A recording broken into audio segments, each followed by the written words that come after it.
નમસ્કાર વિદ્યાર્થી મિત્રો, છેલ્લે આપણે કિર્ચોફના નિયમનો ઉપયોગ કરી અને એક્ઝામ્પલ ગણ્યો હતો. કિર્ચોફનો નિયમ પ્લસ ક્રેમરનો નિયમ, બરાબર. બે નિયમનો ઉપયોગ કરીને આપણે એક્ઝામ્પલ ગણ્યો હતો, જે ખૂબ જ ઉપયોગી છે અને ગઈ બોર્ડની એક્ઝામમાં પૂછાઈ ગયેલો છે. ઓકે, હવે નવો જ ટોપિક આપણે જોઈએ, વિસ્ટન બ્રિજ. બ્રિજ શબ્દ એટલે આમ આપણને ખ્યાલ આવે કે પુલ એવો થાય. એમ કેમ નામ આપ્યું? વિસ્ટન નામના વૈજ્ઞાનિકે જે એક સર્કિટ આપણને આપી છે અહીંયા, એ બ્રિજ જેવા આકારની છે એટલે નામ આપ્યું છે વિસ્ટન બ્રિજ. તો બ્રિજ કેમ બને? ધારો કે આ રોડ છે, બ્રિજ છે, તો આમણામ હવામાં તો રહેવાનો નથી, તો શું કરવું પડે? નીચે ખંભા નાખવા પડે અને એને ઉપર રાખવા પડે, અથવા બીજો કેબલ બ્રિજ કરવો પડે. કેબલ જે આપણે ભાવનગરની અંદર છે, બારોબાર ભાવનગરની નિરમા ફેક્ટરી તરફ જઈએ ત્યાં, અથવા તો ઘણી જગ્યાએ હોય છે, પણ આ તો આપણે આજુબાજુના વિસ્તારની વાત કરી. તો શું હોય કે વચ્ચે ખંભો હોય અને ત્યાંથી જે છે એ કેબલ આવતા હોય. આ છેડે આવે, આ છેડે આવે, વચ્ચે આવે, એવી રીતે ટૂંકમાં આવતા હોય. પણ આપણે એક આ છેડે બે વાયર આવે અને આ છેડે બે વાયર આવે અને કેબલ જે છે એની સાથે જોડાઈ જાય, તો આ બ્રિજ જે છે એ એમણે ઊભો રહી અને ખંભો જે છે નીચે અંદર જતો હોય છે. તો બે વાયર આવે છે બંને બાજુ, એ વાયર લઈ લઈએ આપણે, બે કેબલ આવે છે અને ભુજા લઈ લઈએ આવડી આ બંને, અને આ બાજુની બંને એને ભુજા લઈ લઈએ. વચ્ચે જે ખંભો છે એને આપણે પાવર સપ્લાય બેટરી નામ આપી દઈએ, એટલે બ્રિજ બની ગયો. તો આ વિસ્ટન બ્રિજ જે ટોપિક છે એનો ઉપયોગ અથવા તો શા કારણે આ ટોપિક આપણે ભણવો જોઈએ? આમ જોવા જઈએ તો આ એક પ્રેક્ટિકલ પણ છે તમારા માટે. પ્રેક્ટિકલ તમારે આવશે કે વિસ્ટન બ્રિજનો ઉપયોગ કરી અજ્ઞાત અવરોધનું મૂલ્ય મેળવો. કોલેજની અંદર બીએસસી કરશો તો કોલેજની અંદર પણ છે આ પ્રેક્ટિકલ અને ટોપિક પણ. તો ટોપિક શા કારણે ભણવો જોઈએ? ભાઈ, આપણને કોઈ અજ્ઞાત અવરોધનું મૂલ્ય આપેલું છે, કોઈ અજ્ઞાત લઘુ અવરોધ આપણને આપેલો છે, ઓછામાં ઓછા મૂલ્યનો અવરોધ આપણને આપેલો છે. તો એ અવરોધનું મૂલ્ય મેળવવા વિસ્ટન બ્રિજનું જે સમીકરણ મળે છે, તો આનો સિદ્ધાંત જે છે એનો ઉપયોગ થાય. એટલા માટે આ ટોપિક ભણવો જોઈએ. શું કામ? અજ્ઞાત અવરોધનું મૂલ્ય મેળવવા માટે વિસ્ટન બ્રિજનો ઉપયોગ થાય. હમણાં આની પછી એનો પ્રાયોગિક જે પ્રયોગ છે એ પણ આપણે જોઈશું, એનું સૂત્ર પણ જોઈશું, પણ આનો સિદ્ધાંત આપણે જોવાનો છે, કયા સિદ્ધાંત પણ કાર્ય કરે છે. તો પહેલા આપણે આકૃતિનું વર્ણન જોઈ લઈએ કે ભાઈ અહીંયા પાવર સપ્લાય છે આપણી પાસે, એ કંઈક EMF જેટલું છે. અહીંયા R1 R2, જો આવી રીતે તે સિક્વન્સમાં રાખજો. અહીંયા R1 લ્યો તો અહીંયા સામે R2 આવવા જોઈએ. અહીંયા પહેલાની વાત કરી, R1 R2 R3 R4. આમાં એક R1 R2 R3 એ જ્ઞાત મૂલ્ય છે, અવરોધનું જાણીતું મૂલ્ય છે, ખબર છે આપણને કઈક અવરોધ છે એમનો અંદર, 2 ઓહમ 5 ઓહમ 6 ઓહમ હોય. અને R4 જે છે અજ્ઞાત અવરોધ છે. તો 3 જાણીતા મૂલ્ય આપેલા છે અને એક અજ્ઞાત અવરોધ છે જે આપણે મેળવવાનું થશે. તો એના માટેનું સમીકરણ કયું? ગુણોત્તર આવે, સરવાળો આવે, બાદબાકી આવે, એ આપણે હમણાં મેળવશું કિર્ચોફનો KVL નિયમ વાપરીને. અને વચ્ચે જે છે ગેલોનોમીટર છે. આ G શું દર્શાવે છે? ગેલોનોમીટર. ગેલોનોમીટર આ પ્રકારનું હોય છે, બરાબર. તો ગેલોનોમીટરની અંદર વચ્ચે 0 હોય છે અને બંને બાજુ આપણે 30-30 ના આપણને આંકા આપી દીધેલા છે. 0 થી ડાબી બાજુ 30 ને જમણી બાજુ 30. તો ગેલોનોમીટરનું કામ શું, પહેલા આપણને એ ખબર હોવી જોઈએ. તો ગેલોમીટરનું કામ શું છે? વિદ્યુત પ્રવાહની હાજરી દર્શાવે. શું? વિદ્યુત પ્રવાહની હાજરી દર્શાવે. વિદ્યુત પ્રવાહ માપતું નથી, તો આપણે કોણ વિદ્યુત પ્રવાહ માપશે? એમીટર, બરાબર. આ બધા જ મીટરો આપણે જે છે એ પ્રેક્ટિકલની અંદર ઉપયોગમાં આવશે અને ગેલોનોમીટર, એમીટર, વોલ્ટમીટર ભણવાની અંદર આવશે. ગેલોમીટર વિદ્યુત પ્રવાહની હાજરી દર્શાવે, એમીટર વિદ્યુત પ્રવાહનું માપન કરે, વોલ્ટમીટર વિદ્યુત સ્થિતિમાનનું માપન કરે. ખબર પડી આ 3 મીટરની?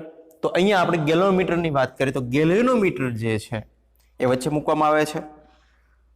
હવે જો અહીંયાથી વિદ્યુત પ્રવાહ I જવા દેવામાં આવે તો અહીંયા I1 જાય છે, અહીંયા I2 જાય છે. અહીંયા I આપ્યો તો મેં એમ નથી આપ્યો I માઇનસ I1 એવું નથી કર્યું, આપણે નામ આપી દઈએ I1 I2 એવી રીતે, બરાબર.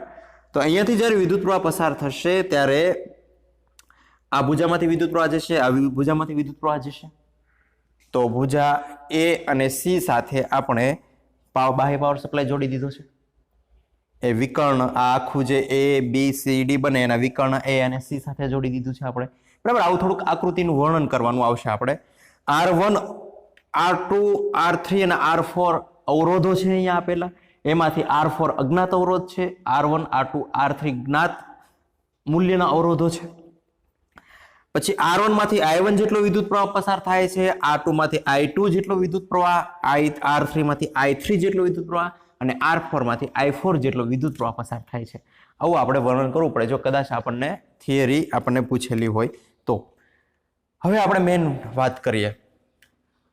હવે જો આ ખાસ અગત્યનું એટલા માટે છે કે તમને આવી સર્કિટ કોઈ અવરોધો માટેની પણ આપેલી હોય. આ ગેલોમીટરની જગ્યાએ અવરોધ જોડી દીધેલો હોય અને પછી કે સમતુલ્ય અવરોધ મેળવો અને એના પરથી વિદ્યુત સ્થિતિમાન મેળવો કે વિદ્યુત પ્રવાહ મેળવો, કોઈ પણ વસ્તુ કે આ કન્સેપ્ટનો ઉપયોગ આપણે શ્રેણી સમાંતર જોડ્યા હતા ને એનું મિશ્ર જોડાણ એમની અંદર પણ થશે. કેવી રીતે થશે તમને કહું. હવે જ્યારે વિદ્યુત પ્રવાહ પસાર થાય છે ત્યારે આ ગેલોમીટર કંઈક આવર્તન દર્શાવે છે. આવર્તન એટલે પેલા 0 એ સ્ટેબલ હતું, એ 0 એ નહીં રહે. હવે શું થશે, એ 0 થી થોડુંક વિચલિત થઈ જશે. આ દાખલા તરીકે આપણું ગેલોમીટર લઈ લઈએ. આ 0 છે આપણું મેઇન. અહીંયા 1, 2 એવી રીતે આપણી પાસે મૂલ્ય છે. હું અહીંયાથી 5 થી ચાલુ કરું. 5, 10, 15, 20 એવી રીતે 30 સુધી. આ બાજુ પણ 5, 10, 15, 20 અને 25 ને પછી 30 આવશે, બરાબર.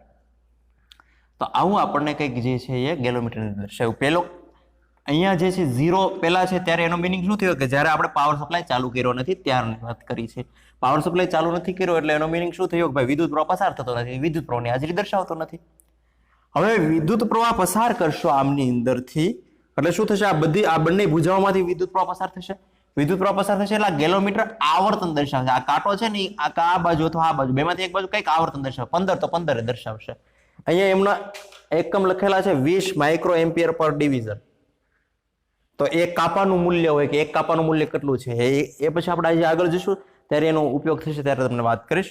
પણ અહીંયા આપણે ખાલી 15 આવ્યું તો એનો મિનિંગ શું થયું, ગેલોમીટરનું વિચલિત થયું. વિચલિત થયું એટલે એનો મિનિંગ શું થયો કે ભાઈ વિદ્યુત પ્રવાહ કંઈક છે. હવે આ ભુજાઓમાંથી વિદ્યુત પ્રવાહ પસાર થાય છે ત્યારે આ અવરોધના મૂલ્ય, આ 3 જે જ્ઞાત અવરોધ છે એના મૂલ્ય એવા સેટ કરવામાં આવે. આ ત્રણેય અવરોધો છે R1, R2, R3 એના એવા સેટ કરવામાં આવે અવરોધો કે જેથી કરીને વિદ્યુત પ્રવાહ ગેલોમીટરમાંથી પસાર ન થાય.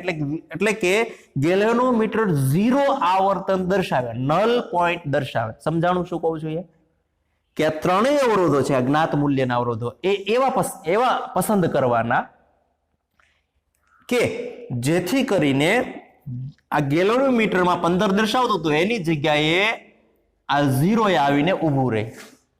પસાર તો થાય જ છે વિદ્યુત પ્રવાહ, પણ એનો મિનિંગ શું થયો કે ભાઈ આ એ બી ભુજા છે, આ ભુજા એ બી છે એમાંથી I2 જેટલો વિદ્યુત પ્રવાહ પસાર થાય છે અથવા તો કંઈક વિદ્યુત પ્રવાહ પસાર છે એટલો જ વિદ્યુત પ્રવાહ BC ભુજામાંથી થતો હોવો જોઈએ.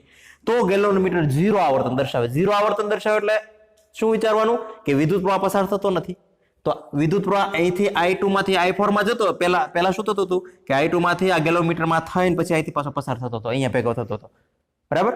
I2 અહીંયા જે છે A થી જાય B જાય, B માંથી પાછો શું આવે D માં આવે. તો અહીંયા કંઈક IG આમાં કંઈક ગેલોમીટરની અંદર IG જેટલો વિદ્યુત પ્રવાહ પસાર થતો હોય તો ગેલોમીટર આવર્તન દર્શાવતું હતું, બરાબર. પણ આ ત્રણેય અવરોધોના મૂલ્ય એવા સેટ કરવામાં આવે કે જેથી કરીને આ ગેલોમીટર 0 આવર્તન દર્શાવે, એટલે કે એમાંથી વિદ્યુત પ્રવાહ પસાર થાય નહીં, બરાબર. પણ આપણે આવી રીતે તોડવાનું નથી. શું કરવાનું છે કે અવરોધોના જ એવો મૂલ્ય પસંદ કરીએ. તો I2 તો અહીંથી જેટલો વિદ્યુત પ્રવાહ પસાર થતો છે હવે ગેલોમીટરમાંથી નહીં આવે. પહેલા બરાબર શું હતું કે પહેલા શું જતો હતો, B એ જતો હતો, B થી પછી પાછો IG આવતો હતો ને થોડોક વિદ્યુત પ્રવાહ અહીંયા પણ જતો હતો.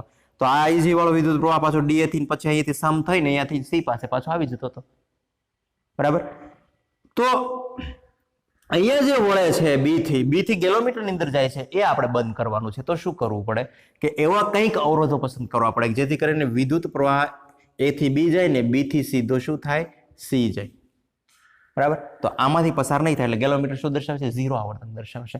એવી જ રીતે અહીંયાથી ઉપર પણ ન જવું, એટલે કે આના અવરોધો પણ, આ બંનેના અવરોધો પણ એવા સેટ કરવા જોઈએ કે જેથી કરીને વિદ્યુત પ્રવાહ સીધો A થી D જાય ને પછી D થી C જાય. બરાબર. તો ગેલોનોમીટર અથવા તો શું કહી શકાય? જ્યારે ગેલોનોમીટર નલ પોઈન્ટ અથવા તો 0 આવર્તન દર્શાવતું હોય એવો અવરોધ સેટ કરીએ તો આ બ્રિજ સંતુલિત સ્થિતિમાં છે એમ કહી શકાય. શું? સમતુલિત સ્થિતિમાં. કે હવે આ બ્રિજ સમતુલિત સ્થિતિમાં થઈ ગયો કે અહીંયા વિદ્યુત પ્રવાહ છે એટલો જ અહીંયા છે અને અહીંયા વિદ્યુત પ્રવાહ છે એટલો જ અહીંયા છે. આ બંનેનો C બિંદુ ભેગા થઈને પછી જે છે પાછું જેમ હતો એટલો વિદ્યુત પ્રવાહ મળશે. ખબર પડી? બ્રિજ સમતુલિત સ્થિતિમાં ક્યારે થાય? એટલે હવે હું તમને કહું કે જ્યારે એવો કોઈ એક્ઝામ્પલ આવે, ગેલોમીટરની જગ્યાએ અવરોધ દર્શાવેલો હોય, બરાબર, અને તમને એવું કીધેલું હોય કે આપેલા નેટવર્કનો સમતુલ્ય અવરોધ મેળવો, તો શું બીજું એ ધ્યાન રાખવું પડે કે અહીંયા અવરોધ ને અહીંયા અવરોધ બંને જે છે કેવા છે, અથવા તો પસાર થતો વિદ્યુત પ્રવાહ કેવો છે. તો મોટા ભાગે જે છે એ આ BD અવરોધ અવગણવામાં આવે, એમાંથી વિદ્યુત પ્રવાહ પસાર થતો નથી. એવી રીતે ખાલી તમે કોઈ સ્ટેટમેન્ટ લખેલું છે, તમે કોઈ મટીરિયલ વાપરતા હશો કે ટેક્સ્ટબુકની અંદર એવું લખેલું છે, પણ શા કારણે પસાર થતો નથી એ આપણને આ બ્રિજ સંતુલિત સ્થિતિમાં થયો એ પરથી ખબર પડે. બરાબર. કે B અને D માં અવરોધ જોડેલો હશે તો, અથવા તો એમ પણ લખેલું છે નીચે આપેલું નેટવર્કમાં બ્રિજ સંતુલિત સ્થિતિમાં છે તો નેટવર્કનો સમતુલ્ય અવરોધ મેળવો. સમતુલ્ય અવરોધ એટલે શું થશે? આ બંને પાછા શ્રેણીમાં થઈ જશે. અહીંયા છે અવરોધને કાઢી જ નાખવાનો, અહીંથી લઈને ફેંકી દેવાનો. બરાબર. તો આ બંને શ્રેણીમાં, આ શ્રેણીમાં, પછી આ બંને પાસે શ્રેણીઓ જો સમતુલ્ય મળે એ પાછા આ બંને કેવા છે? સમાંતરમાં થઈ ગયું. બરાબર. બહુ ઇઝી હોય છે પણ ખાલી આપણને એવી બીક લાગે એવા શબ્દો એમને યુઝ કરેલા હોય છે. તો હવે આગળ વધીએ આપણે.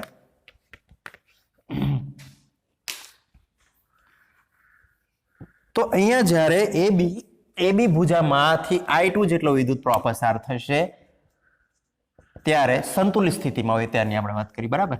તો અહીંયા એક સ્ટેટમેન્ટ લખી નાખું. જ્યારે બ્રિજ સમતુલિત સ્થિતિમાં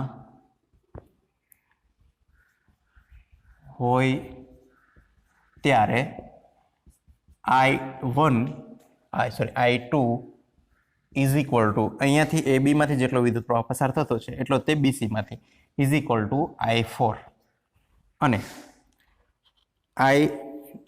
AD માં I1 ઇઝ ઇક્વલ ટુ એટલો જ પ્રવાહ અહીંથી થશે એટલે કે I3. ખ્યાલ આવે છે કે નહીં? તો હવે આપણે લૂપ લઈએ. બીજી વાત વિદ્યાર્થી મિત્રો તમને કહી દો, જો તમે અહીંયા R1 લો તો અહીંયા સામે R2 જ આવવું જોઈએ અને અહીંયા R3 લો તેની સામે R4 આવવું જોઈએ. એટલે R1 ને R2 જો એક જ લાઈનમાં, એકી સંખ્યાવાળા અવરોધો છે એક જ લાઈનમાં છે ADC. કદાચ તમે આવી રીતે લેશો R1, R2, R3, R4 તો ચાલે ખરું, પણ આગળ જતા તમને સંતુલિત સ્થિતિનું જે સમીકરણ છે ને સાચું નહીં મળે.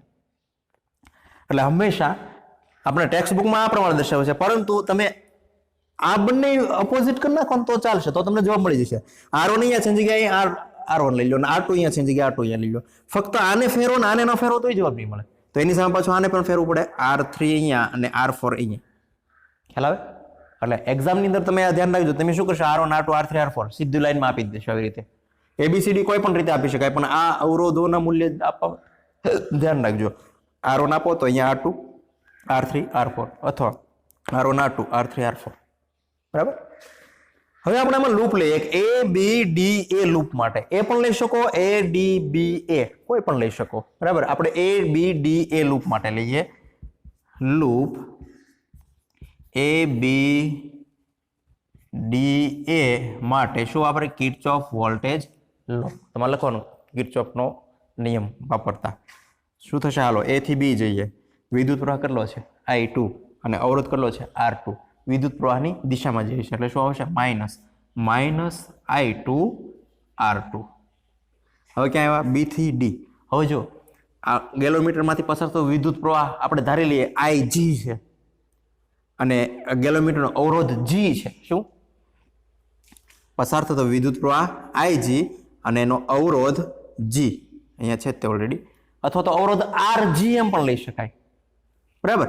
પણ હજી આપણે આગળ જોઈશું ને તો આનો અવરોધનું મૂલ્ય જી લઈશું, એટલે અથવા તો આર જી એમ પણ લઈ શકાય. અત્યારે આર જી લઈએ આપણે, તમને પેલું ના લાગે. એટલે બી થી ડી આવે, બી થી ડી આવે એટલે આપણે વિદ્યુત પ્રવાહ તો અહીંથી એમ નીચે આવવાનો, બરાબર.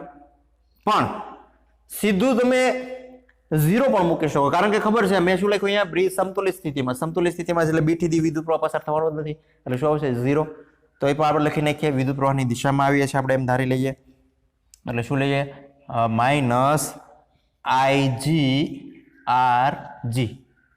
હવે ક્યાં આવીએ, ડી થી બી, ડી થી એ વિદ્યુત પ્રવાહ સામે મળે છે, ડી થી એમાં વિદ્યુત પ્રવાહ I1 જેટલો છે અને R1 જેટલો અવરોધ છે, તો પ્લસ આવશે, પ્લસ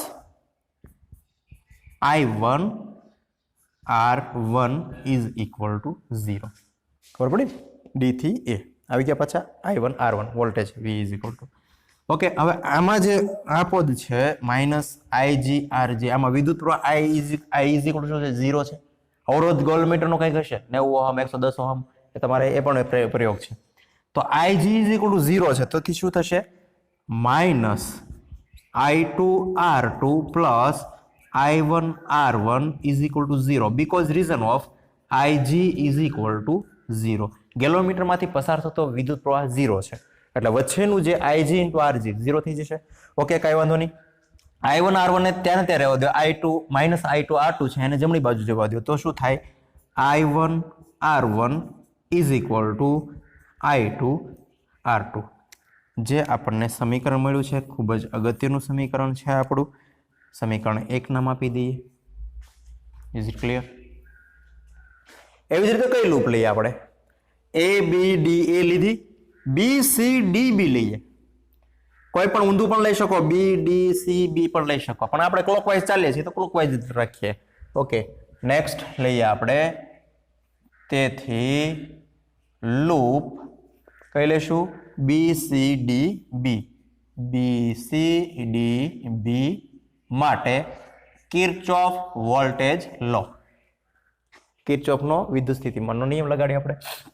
ઓકે, BC આપણે આવીએ છીએ તો વિદ્યુત પ્રવાહની દિશામાં આવીએ છીએ, અજ્ઞાત અવરોધ આવ્યો છે, I4 જેટલો વિદ્યુત પ્રવાહ છે, R4 જેટલો અવરોધ છે, વિદ્યુત પ્રવાહની દિશામાં છે એટલે માઇનસ I4 R4. B થી D જઈએ, વિદ્યુત પ્રવાહ સામે મળે છે આપણને, એટલે શું થશે, પ્લસ લેવું પડશે, અને I3 જેટલો વિદ્યુત પ્રવાહ છે અને R3 જેટલો અવરોધ છે, એટલે પ્લસ શું થાય, I3 R3. અને હવે કયો લૂપ લઈએ આપણે, કયો પથ લઈએ, D થી B. D થી B શું આવે છે, ગેલોમીટર. ગેલોમીટરમાંથી પસાર થતો વિદ્યુત પ્રવાહ તો 0 છે, પણ આપણે અત્યારે લખીએ IG વિદ્યુત પ્રવાહ અને RG અવરોધ. વિદ્યુત પ્રવાહ સામે મળે છે આપણને, એટલે IG into RG is equal to 0. Is it clear? Same અહીંયા જે કર્યું છે તે કિર્ચોફનો નિયમ. હવે અહીંયા I3 R3 ને તેને તે રહેવા દો, માઇનસ I4 R4 છે એને જમણી બાજુ જવા દો. તેથી I3 R3 is equal two I4 R4 લખી નાખો, because reason of IG is equal to 0. બરાબર, અહીંયા IG ઇન્ટુ RG 0 થઈ જશે. તો આ પણ આપણને ખાસ અગત્યનું એક સ્ટેટમેન્ટ મળ્યું. સમીકરણ 2 નામ આપી દઈએ અમને, સમીકરણ 2. હવે જુઓ, સમીકરણ 1 અને 2 નો ગુણોત્તર લઈએ આપણે, બરાબર. તેથી સમીકરણ 1 અને 2 નો ગુણોત્તર લેતા તમને એમ થશે કેમ ગુણોત્તર લેતો, કેમ સરવાળો બાદબાકી નો કર્યો. હમણાં ગુણોત્તર લેવું ને એટલે તમને ખ્યાલ આવી જશે. તો સમીકરણ 1 શું છે, I1 R1 ના છેદમાં કોણ આવશે, સમીકરણ 2 I3 R3 is equal two I2 R2 ના છેદમાં કોણ આવશે, I2 R2 ના છેદમાં I4 R4. ખ્યાલ આવ્યો? અથવા તો મેં પહેલા સમીકરણ I1 R1 is equal two I2 R2 છે ને, આખું સમીકરણ ના છેદમાં આ સમીકરણ, સમીકરણ 2, સમીકરણ 1 અને 2 નો ગુણોત્તર લીધો આપણે. હવે શું કરીએ, અહીંયા જો અહીંયા આપણી પાસે I2 is equal two I4, તો I2 ઇઝ ઇક્વલ I4 મૂકી દઉં તો I4 જતા રહે અને I1 is equal I3 I1 is equal two I3 મૂકી દઉં અથવા તો I3 ઇઝ ઇક્વલ I1 કોઈ પણ મૂકી શકાય તો એ પણ જતા રહે બરાબર. તેથી અહીંયા લખી દઈએ આપણે R1 upon R3 is equal to, હાલો એક ઉદાહરણ લખી નાખું સ્ટેપ. I1 ઇઝ ઇક્વલ શું મૂકી દો I3. તેથી I3 ઇન્ટુ R1 ના છેદમાં I3 અહીંયા કઈ નથી છાળા કરવાના I3 into R3 is equal two I2 is equal શું મૂકી દો I2 ઇઝ ઇક્વલ I4 છે. તેથી I4 R2 ના છેદમાં I4 R4. અહીંયા કાઉસમાં લખી દઈએ because reason of I1 is equal I2 is equal two I4 અને I1 is equal two I3. બરાબર. કોણ કેન્સલ થઈ જશે? I3 કેન્સલ થઈ ગયા, I4 પણ કેન્સલ થઈ ગયા. શું કીધું? R1 upon R3 is equal two R2 upon R4. પરંતુ યાદ રાખવા માટે શું કરવું? R1 ના છેદમાં R2 લઈ લો ને R3 ને ઉપર લઈ લો તો આમ થઈ જાય R1 ના છેદમાં R2. R1 R2 ને અહીંયા ક્રોસ પ્રોડક્ટ થશે ને R3 અહીંયા લઈ લો ઇઝ ઇક્વલ ટુ R3 ના છેદમાં R4. જે આપણો ફાઇનલ આન્સર થયો. શું કહેવામાં આવે છે? વિસ્ટન બ્રિજનો સિદ્ધાંત. R1 upon R2 is equal two R3 upon R4. યાદ રાખવું પણ સહેલું થઈ ગયું. R1 R2 R3 R4 જ આપણે યાદ રાખવાનું. પણ વિસ્ટન બ્રિજનો સિદ્ધાંત શું છે કે ભાઈ બંને જે આપણે બે ભુજાઓનો અવરોધ મળે છે એમનો ગુણોત્તર. હવે આપણે મેળવવાનું કઈ છે? R4 મેળવવાનું. આમાંથી જે પણ આપણને આપે ચાલો R4 મેળવવાનું કીધું હોય તો શું થાય? R4 is equal two R3 into R2 ના છેદમાં R1. આમ થાય કે નહીં? R4 નહીં લઈ લો અને આખા પદ નહીં ગુણી નાખો R3 ઇન્ટુ R2 ના છેદમાં R1. ખબર પડી? આ તો આપણે જસ્ટ સમીકરણ મેળવવા માટે R4 અજ્ઞાત લીધો. હવે આમાંથી કોઈ પણ અજ્ઞાત અવરોધ આપણને આપેલો હોય, બાકીના 3 જ્ઞાત અવરોધ આપેલા હોય તો આપણે મેળવી શકીએ કે નહીં? કોઈ પણ અવરોધનું મૂલ્ય આપણને આપેલું હોય. Is it clear? જે ખૂબ જ અગત્યનું સમીકરણ આપણને મળ્યું છે વિસ્ટન બ્રિજનો સિદ્ધાંત. અને આના ઝાઝા બધા એક્ઝામ્પલ આપણે ગણશું. આ મેં તમને કીધું એમ કે અહીંયા કોઈ અવરોધ આપેલો હોય તો ખાસ ભૂલ ખાતા નહીં, બરાબર? થાપ ખાતા નહીં, કારણ કે આવા એક્ઝામ્પલ સીધા પૂછી શકતા હોતા. પૂછતા નથી, પૂછી શકે તો ઘણા ખરા પણ પૂછતા નથી કારણ કે થોડુંક ટ્વિસ્ટ કરેલું હોય છે. ઓકે, તો આ આપણે વિસ્ટન બ્રિજનો ટોપિક પૂર્ણ કર્યો. તો હમણાં આપણે જે વિસ્ટન બ્રિજનો અભ્યાસ કર્યો છે એનો વિસ્ટન બ્રિજના સિદ્ધાંતનો ઉપયોગ કરીને એક સાધન બનાવ્યું છે, એને કહેવામાં છે મીટર બ્રિજ. તો આ મીટર બ્રિજની રચના અહીંયા તમને દર્શાવેલી છે. હકીકતમાં આપણી પાસે એ સાધન અહીંયા છે ઓલરેડી, લાઈવ જ જોઈએ આપણે. તો આ પ્રકારનું મીટર બ્રિજ હોય છે. ઓકે, થોડું ઊંધું પકડી લીધું હતું. ઓકે, આ જે છે એ મીટર પટ્ટી છે, નીચે લાકડાની છે. આ તાર છે. અહીંયા આ એલ આકારની જે છે પટ્ટી આવે છે સ્ટીલની. અહીંયાથી એના ટર્મિનલ ભુજા હોય છે, જેથી કરીને આ સ્ક્રૂ ખોલીને અહીંયા વાયર આપી શકાય, અહીંયા પણ વાયર આપી શકાય. તો અહીંયા નામ આપી દીધું છે A, B, C અને D. તો AC, તો AC કઈ થયું? આ A થયો વિભાગ ને આ C થયું. તો તારની લંબાઈ જે છે એને AC નામ આપેલું છે. પછી અહીંયા જે R અવરોધ છે એને આ બંને ગેપ વચ્ચે જોડવામાં આવે છે. અને અહીંયા પણ જે છે એ અવરોધ છે એ રેઝિસ્ટન્સ બોક્સ જોડવામાં. આ અવરોધ જે છે અજ્ઞાત અવરોધ છે. હું લખી દઉં તમને. આ અવરોધનું મૂલ્ય શું છે? અજ્ઞાત અવરોધ છે. અને આ S છે એ શન્ટ એમ પણ કહેવાય, પણ એક પ્રકારનો અવરોધ જ છે. તો અહીંયા જોડવામાં આવે છે, એ અવરોધ પેટી જોડવામાં આવે છે ત્યાં. અને વચ્ચે જે છે B બિંદુ એ થી વાયર કાઢીને ગેલોમીટરમાં તમને હમણાં બતાવ્યું છે એ, અને ગેલોમીટરમાંથી જોકી કળમાં આ પ્રકારની જે આપણને મળે છે એને કહેવામાં આવે છે જોકી કી. બરાબર? આ જોકી કીને આ પ્રકારનું આ જોકી કીને આ A થી C જે વાયર છે ત્યાં આવી રીતે સ્લાઇડ કરવામાં આવે છે. અને જોકી કી કોની સાથે જોડાયેલું હોય છે? ગેલોમીટર સાથે. તો ગેલોમીટર એ પ્રકારનું ડિફ્લેક્શન દર્શાવશે આપણને. બરાબર? ખબર પડી? તો આ આપણને રચના થઈ મીટર બ્રિજની. તો આ જે છે મીટર બ્રિજની રચના થઈ. મીટર બ્રિજનો ઉપયોગ શું છે? અજ્ઞાત અવરોધનું મૂલ્ય મેળવી શકાય. ખાસ કરીને લઘુ અવરોધો 1 ઓહમ કરતા નાના અવરોધો હોય એનું પણ મૂલ્ય આપણે જે છે મેળવી શકાય. તો આમની અંદર જે છે એ આ આર અજ્ઞાત અવરોધ છે ને આમનું આપણે મૂલ્ય મેળવવાનું છે. આ શન્ટ એસ જે છે એની જગ્યાએ રેઝિસ્ટન્સ બોક્સ આ પ્રકારનું જે છે રેઝિસ્ટન્સ બોક્સ હોય છે એ જોડવામાં આવે છે. રેઝિસ્ટન્સ બોક્સમાંથી જ્ઞાત મૂલ્ય કાઢી નાખીએ. ધારો કે 5 ઓહમનું મૂલ્ય કાઢી નાખ્યા, 5 ઓહમની કળ કાઢી નાખ્યા આપણે, એટલે એનો મિનિંગ શું થયો? 5 ઓહમનેથી આપણે કાઢી લીધા એટલે આપણું જ્ઞાત મૂલ્ય થયું. હવે તો તમે એમ કહેશો બાકીના 3 અહીંયા 2 અવરોધ તો દેખાડ્યા છે, બાકીના 2 ક્યાં? તો એ આપણને આ મીટર પટ્ટી પર જે વાયર છે ને આવડો A થી C એની ઉપર આપણને જોવા મળશે. તો આ આપણે ખાસ વાત કરી છે મીટર બ્રિજની રચનાની. હવે આપણે સૂત્ર મેળવીએ કે ભાઈ અજ્ઞાત અવરોધનું મૂલ્ય કેવી રીતે મેળવી શકાય. અહીંયા જે સૂત્ર મળશે એનો ઉપયોગ કરીને અલગ અલગ તારની લંબાઈ પણ મેળવી શકાશે, શંટમાં કેટલો અવરોધ છે પણ મેળવી શકાય, અને અજ્ઞાત અવરોધનું મૂલ્ય પણ આપણે મેળવી શકાશે. ખૂબ જ અગત્યની વાત કરીએ અહીંયા.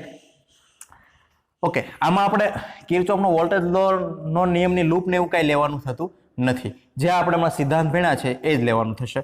હવે શું કે ભાઈ આ જોકી કળ છે, આ જોકી કળને હું જે A થી C જે તાર હતો એની ઉપર આવી રીતે સ્લાઇડર કરું, બરાબર. મેં સ્વિચ પાડી દીધી છે, એ થાય એ જેટલું એ બેટરી છે, કળ છે કે કી છે, એને મેં સ્વિચ પાડી દીધી છે એટલે સર્કિટ જે છે ચાલુ થઈ ગઈ છે. પરિપથ ખાસ કરીને પરિપથ ચાલુ છે કેમ ખબર પડે કે ભાઈ એક A બિંદુએ એક વખત જોકી કીને અડાડી દેવાની ને એક વખત C બિંદુએ, એટલે ગેલોમીટર બંને બાજુ ડિફ્લેક્શન દર્શાવે તો આપણો પરિપથ સાચો છે એવું માનવું પડે.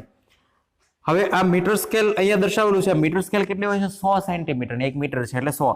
હવે મેં જોકી કીને અહીંયા સ્લાઇડર કરતા કરતા હું આ બિંદુએ આવ્યો અને ગેલોમીટર 0 ડિફ્લેક્શન દર્શાવ્યું, એટલે ગેલોમીટરનો કાપો જે છે 0 આવી ગયો. પહેલા હું એ લાવીશ ને ત્યારે 0 નહીં આવે. શા કારણે? કારણ કે અહીંયા અવરોધનું મૂલ્ય અલગ છે, ખબર નથી કયું છે. આનું અવરોધનું મૂલ્ય ખબર નથી કયું છે. આ તારની લંબાઈ પ્રમાણે અવરોધનું મૂલ્ય ખબર નથી, બરાબર. હા, એક કે ભાઈ અહીંયા આટલી A થી D આવીએ છે ત્યારે એની લંબાઈ અવરોધ આપણે મેળવવાનો થશે, પરંતુ અહીંયા A થી C જે તાર જોડેલો છે ને એ એક સરખા એકમ સેન્ટીમીટર દીઠ એક સરખો અવરોધ છે. શું? 1 સેન્ટીમીટરનો આપણે ધારો કે 1 ઓહમ છે, બીજી સેન્ટીમીટરનો 2 ઓહમ, એમ થાય ને. તો આ 1 થી 100 સેન્ટીમીટર લીધો તો એટલે કે 1 મીટર વાયરનો અવરોધ કેટલો હશે? એની અંદર 100 ઓહમ, બરાબર. તો અહીંયા એવો જ તાર પસંદ કરવામાં આવે છે કે જેથી કરીને એકમ સેન્ટીમીટર દીઠ 1 સેન્ટીમીટર દીઠ અવરોધ એમનો સરખો હોય તો તે આપણે જે છે આપણે રીડિંગ મેળવી શકીએ. ઓકે, હવે જોઈએ કે હું સ્લાઇડર કરતા કરતા ડી બિંદુએ આવ્યો છું, એથી ડી બિંદુએ, તો ગેલોમીટર જે છે 0 ડિફ્લેક્શન દર્શાવ્યું છે, બરાબર. અહીંથી આવીશ ને ત્યારે ગેલોમીટર ડાબી બાજુ જમણી બાજુ ફૂલ 30 કે 20 કેવી રીતે હશે? હું ધીમે ધીમે એમ સ્લાઇડર કરતો જઈશ ને એટલે ગેલોમીટરનો કાપો ધીમે ધીમે ઉપર આવતો જ જશે, અને એક બિંદુ એવું આવશે અહીંયાથી કોઈ પણ એવું બિંદુ આવશે કે ભાઈ 20 સેન્ટીમીટર, 25 સેન્ટીમીટર, 40 સેન્ટીમીટર, બરાબર, કે 55 સેન્ટીમીટર, એક બિંદુ એવું આવશે કે જ્યાં ગેલોમીટર જે છે 0 ડિફ્લેક્શન આપણને દર્શાવી દેશે. તો એનો મિનિંગ શું થયો?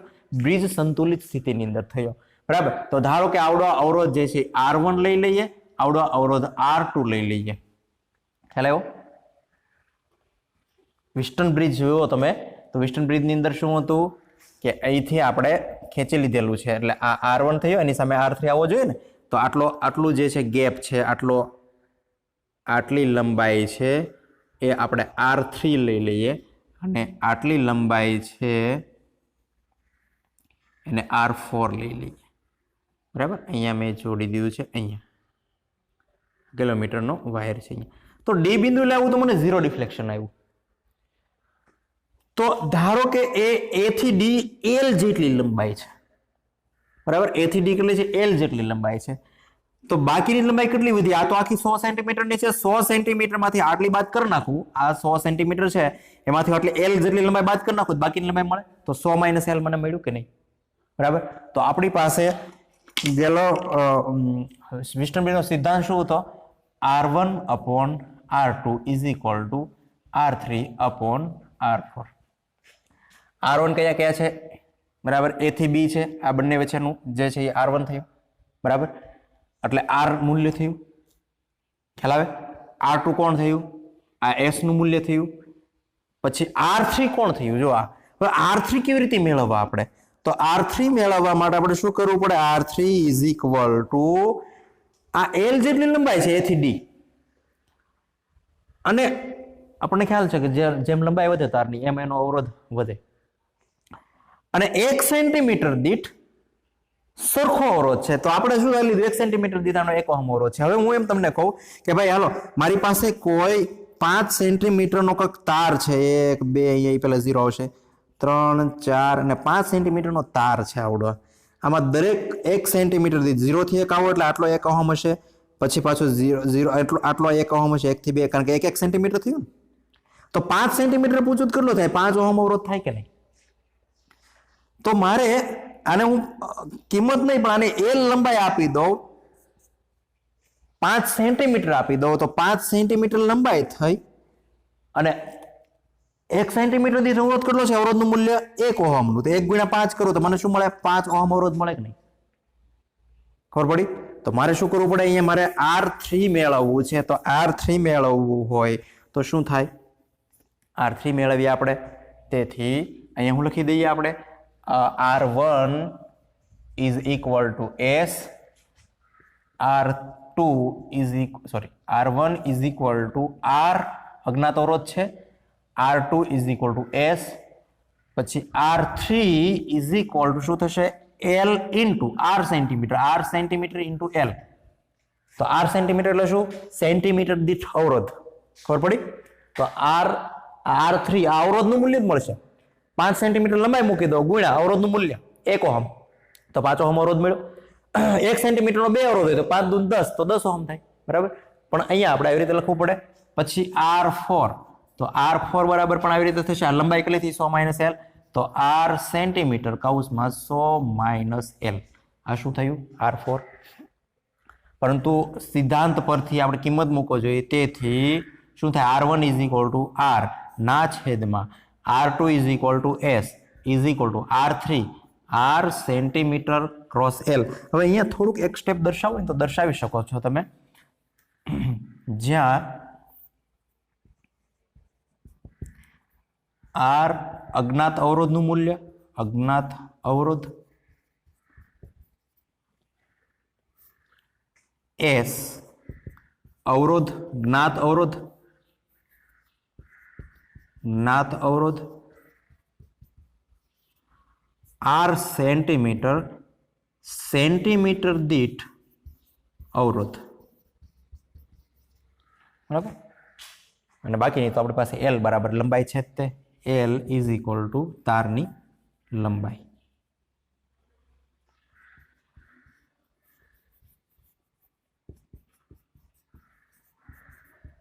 તારની લંબાઈ 100 સેન્ટીમીટર નથી મૂકવાનો, કે જ્યાં 0 ડિફ્લેક્શન દર્શાવે છે એટલું જ તે. ઓકે. તો કિંમત મૂકવી જોઈએ. R1 બરાબર શું છે, R ના છેદમાં upon R2, R1 upon R2 બરાબર શું છે, S is equal two R3 બરાબર શું છે, R સેન્ટીમીટર ઇન્ટુ L ના છેદમાં R4 બરાબર શું છે, R centimetre cross 100 minus L. થાય કે નહીં. R સેન્ટીમીટર કેન્સલ થશે, તો શું કીધું, R upon S is equal two L upon 100 minus L. ખૂબ જ અગત્યનું સમીકરણ મળ્યું છે. આ સમીકરણનો ઉપયોગ આપણે એક્સરસાઇઝ ગણવામાં કરશું, જ્યાં R શું છે, આ અજ્ઞાત અવરોધનું મૂલ્ય, S શન્ટ પણ કહી શકાય અથવા તો જ્ઞાત અવરોધનું મૂલ્ય, L 0 ડિફ્લેક્શન દર્શાવે છે, એ તારની લંબાઈ. બરાબર. L આપણે તો હેતુ શું હતો, અજ્ઞાત અવરોધ, તો અજ્ઞાત અવરોધ આમાં શું થયું, R થયો, તેથી R બરાબર આમ પણ લખી શકાય, S into L upon 100 minus L. બરાબર. સોરી, અહીંયા એક થોડી બરાબર છે, 100 માઇનસ L. તો આ આપણું જે છે આ સમીકરણ યાદ રાખજો, R અપોન S, જ્યાં R અજ્ઞાત અવરોધ, S જ્ઞાત અવરોધ ઇઝ ઇક્વલ ટુ L ના છેદમાં 100 માઇનસ L. તમે આ મૂલ્ય તમે એમ કહેશો કે આ કેમ નહીં, તો જો આ તો જ્યારે આપણને વિસ્ટન બ્રિજ આપણને આપેલો હોય ત્યારની વાત છે. હવે જ્યારે મીટર બ્રિજ આપેલું હોય તો મીટર બ્રિજની અંદર તો R3 અને R4 આપણે મેળવવા માટે શું કરવું પડે, R3 અને R4 મેળવવા માટે આપણે R3 અને R4 મેળવવા માટે તો લંબાઈ જ લેવી પડે ને. બરાબર. તો આપણે એ લંબાઈના સંદર્ભમાં આપણને આ સમીકરણ, હકીકતમાં શું છે, આ સમીકરણ જ છે. હકીકતમાં આ સિદ્ધાંત છે ને એ જ છે આવડવા મળ્યું છે એ, પણ મોડિફાઈ થયેલું છે. શું? મીટર બ્રિજની અંદર. તો બંને જે ખાસ અગત્યના સમીકરણ આપણને મળ્યા છે, આ સિદ્ધાંત થયો અને આ એમનું મીટર બ્રિજનું સૂત્ર. મીટર બ્રિજની મદદથી જ્ઞાત જે અવરોધ મળે છે આપણને, જે મળી જશે અવરોધ, અજ્ઞાત અવરોધ જે મળે છે એના પરથી એનું તાપમાન પણ મેળવી શકાય. બીજું લઘુ અવરોધનું મૂલ્ય પણ મેળવી શકાય. તો અત્યારે તમે મીટર બ્રિજનો જે ટોપિક ભણો છો એ તમારે કોલેજની અંદર આગળ પણ આવી શકે અને એક્ઝામની અંદર તો આપણે ઉપયોગી છે જ તે, અને નીટ જેની અંદર એના સૂત્ર ઉપયોગી છે. એટલે આ અત્યારે આપણે એક પ્રેક્ટિકલ પણ ભણ્યા અને એક ટોપિક પણ ભણ્યા. ઓકે, આજનો લેક્ચર આટલો રાખીએ. આશા રાખું છું સમજાવવાનું છે. Best day, have good day, thank you.